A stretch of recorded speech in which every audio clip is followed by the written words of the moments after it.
Hello and welcome to Tech Dive. Some people have been asking me for a tutorial for Movie Studio 14 Platinum, showing them how to do just a lot of the basics in the program, just kind of an overview basics tutorial. So I decided I'm just going to start a project. We're going to pick some files and we're going to manipulate them in basic ways and render out a basic project and just take you from start to finish doing the basics. So first here we have, let's see, we have to pick a project. So I'm just going to explain what everything is as I go. When it says region, just be honest and pick your region. If you're in Europe and Asia, you need to pick Europe and Asia, and if you're in America and Japan, pick America and Japan.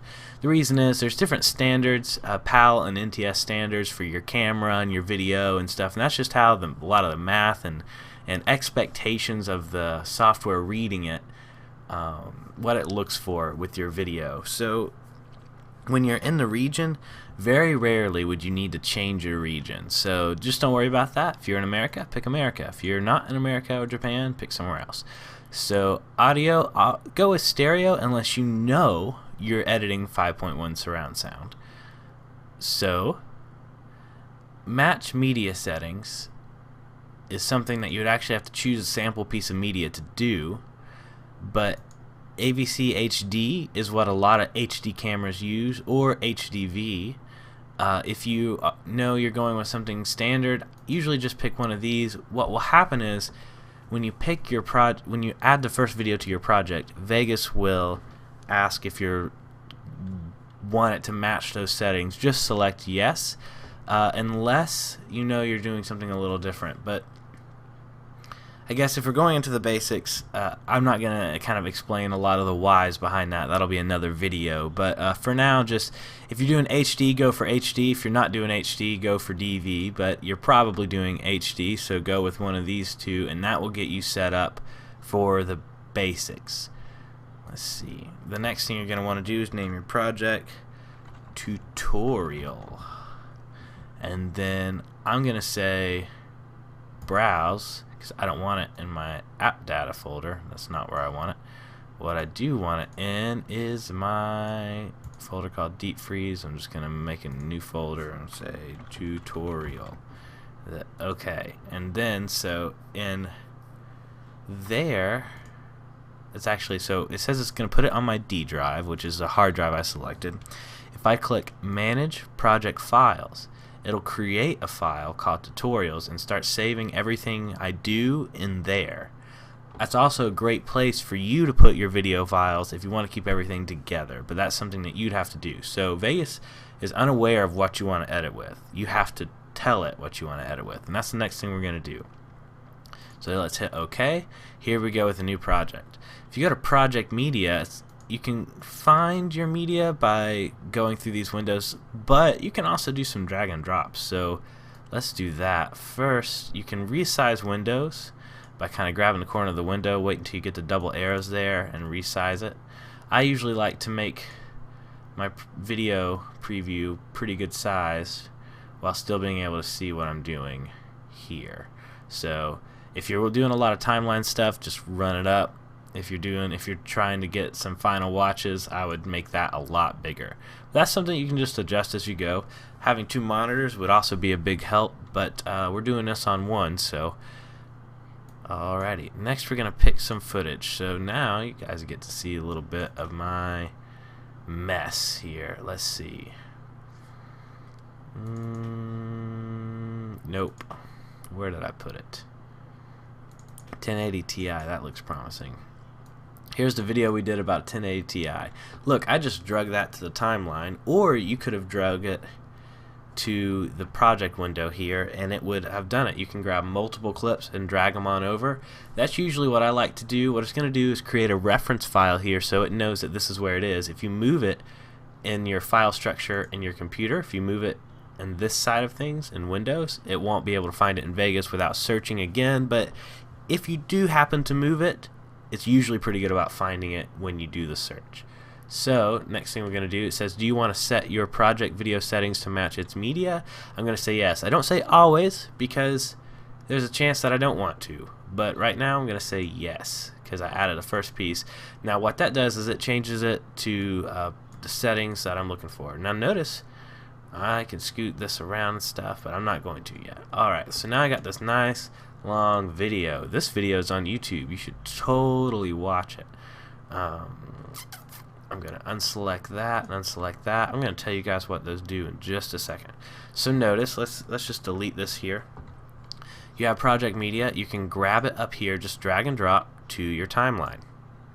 It's going to ask me that again because anytime I'm adding something, I just deleted the only thing I had, so now it's the new first video. I'm going to say yes again, and you can scrub through it. Up here, this is where your time code is. Time code is a whole nother video to explain, but just know roughly it's the amount of time and frames you have. So that's 2 minutes, 59 seconds, and 25 frames. That's how you read it.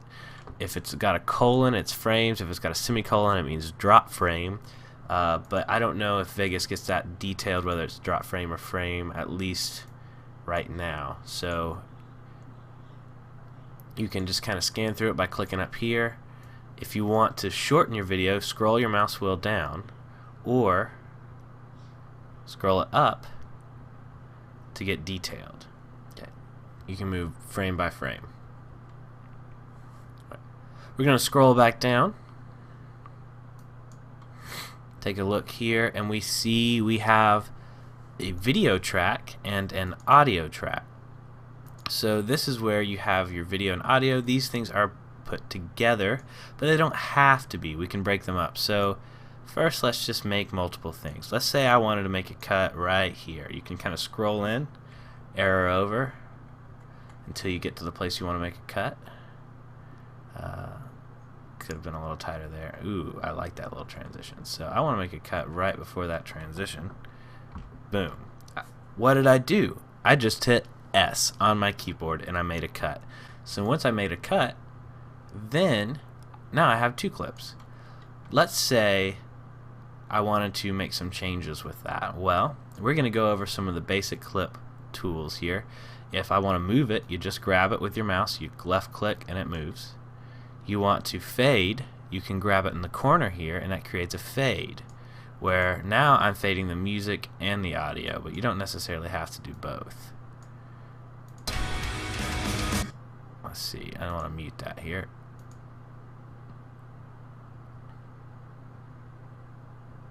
That's a long fade.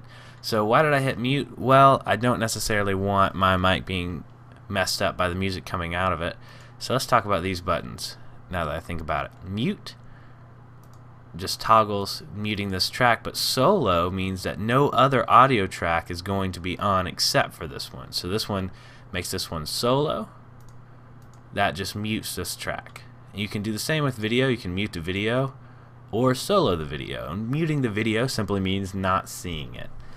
These are handy tools when you're dealing with multiple clips on multiple tracks.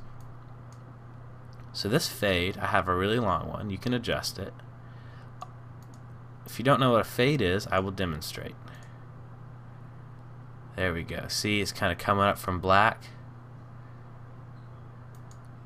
You can do the same with audio, where it'll make the audio quiet and then get louder to its normal volume. And when you create 2 fades, you can mash them together and have a transition. Actually, you can even just not have any fades and mash things together, and then it will automatically crossfade. Now, crossfade is where you have one going down as the other one's coming up. And you'll see here, as soon as you get to the X, the center of the X, it'll be halfway of each. Now that's actually kind of cool looking. Alrighty, so let's say I wanted an effect on that transition. Well, you can go to your Transitions tab, select a very simple effect. Could be something like this. Drag it, drop it right here. You can change how you want this effect to work right there. Just hit X if you don't want to make any changes. Instead of a crossfade, it's slowly opening a hole in the center. That's because that's the default iris effect we just put on it of the new video, and it will change the length. You can change the length by changing the time of the crossfade. So if I wanted it to happen faster, I would make that shorter. Alright, that's enough with transitions. Oh look, see, I just undrag it, that transition went away. If I put it back, it comes back. If you drag another one, that simply replaces it. Alright, so we're running and gunning and talking about lots of different things. We've talked about how to split, we've talked about how to fade, we've talked about how to do a transition. Now we're going to talk about how to roll. So sometimes when you have a cut, let's say right here, beginning of our video, I don't want to start necessarily there, I want to start a little further back. All I have to do is grab this and roll it here. Well, what happens if you felt like you need to start a little sooner? You can roll this out here, and then I add video. Now notice that's the same video that's over here. That's a way you can duplicate video as well. If you already have a cut of something else, it'll just roll back into what it's supposed to be. So now we have a copy of the end of this video is the beginning of this video. Hopefully that wasn't too confusing to say, but what I mean is these are the same original clip. And when you're rolling it out, essentially you're adding footage that could have been there if you hadn't cut it. And when you roll it back, you're taking away footage that could have been there if you hadn't cut it. And you're just changing where your cut actually happened. And since I only changed it on this one, it doesn't affect this one. The next step we're going to talk about is this tool right here. You have opacity and you have gain. Now what gain is a little different than volume, but essentially it does a lot of the same thing. So when you turn down your gain, it turns down how loud your clip is. Now to talk about the difference between gain and volume, that would be a whole nother video there, but just know that that's a way you don't necessarily have to turn down the volume on your clip, which you can do right here, or change this is a pan slider where you make it more on the left speaker or the right speaker. You don't have to mess with these necessarily. If you want to kind of equalize your audio a bit, sometimes you can just drop the gain down. It just depends on what's the better choice, whether moving the volume down on the whole track or the gain on your clip, because moving the gain down on this one doesn't affect this one, but moving the volume down affects both this clip and this clip because they're both on the same track. If I wanted the volume down to only affect this one and not this one, then I would need to move its volume down to another track. All I did was grab it with my left click and drag it down to another track. Let's say I needed another audio track. I just right click and say insert audio track, or sometimes you can just drag it down one more and that also naturally inserts another audio track. You can do the same with video, drag it up and drag it up one more. Well, so if there's not kind of an open area, it won't let you do it. You just have to right click, say insert video track. There you go. Now you can drag it up one more. So we might be moving kind of fast. You're welcome to watch this video again if you want to learn it a little deeper. Let's see, some more we can talk about. This is event pan crop. I have a video that covers what this does, but essentially you just use it to resize your video. And then this is your effects tab. You can drag and drop a video effect on it, or you can click this and kind of pick one out from a list. You can drag multiple effects and manage multiple effects on a video. So I'm just going to go to video effects here, and I'm going to pick something simple like we're going to do levels. I like levels a lot. Drop this here. If you want to darken the video, brighten it up a bit, super increase the contrast, whatever you want to do, however you want to do it, you can do it with that effect, but there's all sorts of effects for it. So right now, what if you don't want that effect? You just hit this button right here, it removes it. Let's see, what's some more simple things we can talk about? Ah, yes, locking and unlocking a clip. I believe I have a video about that as well, but I'm gonna hit here. If you hit ignore event groupings, that will unlock the audio from the video on everything. I'm gonna hit Control Z twice. That undoes everything I did. If I hit it once, I would have done one undo. I hit it twice, it does two undos. If I re-click this, it will work together. So click, these are apart, unclick, these are together again, Control Z, all the changes I did are now gone. Okay, now we're going to talk about auto ripple. Auto ripple is a really good tool. Let's say I had a bunch of edits, just SSS, boom, look at all these edits here. And let's say I wanted to make a change right here to this clip length, and I just wanted that to be shorter. And then look at all these. do I have to go here and move this and move this? If you have a really long project, that could take a while, and you could end up causing more errors. If you hit auto ripple and then you move this one, everything behind it will move. If you move this one, everything in front of it will move. See? It makes your changes ripple down the timeline. Love that tool. It's really good. It's one of the things that makes Vegas Vegas, in my opinion. So we didn't talk about what this does for video. If you grab the opacity, like same way for gain as this, opacity is how much you can see the video. So let's say we have these stacked here, and I wanted to see through this top video because that's the one I'm seeing. When the video's on top, that's the one I'm seeing. So I'm going to grab it. I'm going to pull down the opacity. Suddenly I can see through it and see the bottom video somewhat. See? That's how you can do a ghosting effect. If you're clever with how you shot the video, you can make it look like your friend is a ghost. It was actually one of the first videos I did. It was a lot of fun. I'm gonna hit Control Z, Control Z, Control Z, Control Z, Control Z, Control Z. Boom, I got everything back here. Alright, so that's how to grab a project, make some cuts, make some basic changes and edits. That's how to navigate some of these tools down here, the ones you use the most, to make sure that you have a quality time while you're editing. You can hit play to view it. You can just remember we talked about scrolling the mouse wheel to make this bigger or smaller. You can select where you want up here. You can hit this button to start at the beginning of the project, which is the beginning of the timeline. Now we're going to talk about how to render. So what you want to render, let's say you want to render this piece, you want to render the whole thing, doesn't matter. You got to grab what you want. I'm going to render just a little bit because that won't take much time at all. So there we go. Let's see. Just going to render that really tiny piece. So I'm going to go to Project, Render As, and what you want to do, I'm going to make another video, I promise, on codecs, but something simple to do. If you're uploading to YouTube, you can hit Internet 1080p. That's going to make it an MP4, which is the same file type YouTube uses. So the compression between the one you're doing now and the one YouTube's going to do is going to be compatible, and you're not going to see a lot of loss. Now that's not going to work in every scenario. There's a lot of caveats. Codecs are a big topic in general. If you're going straight from video you shot, this is your first compression and YouTube's going to do the second compression. That's a safe combo. Alright, so, but I'm not going to promise results with that. There's so many caveats. That's a big topic. So I'm going to hit Internet 1080p, hit Enter. Oh wait, no, I want to talk about something important. Project, Render As. You want to select these render options. Render loop region only.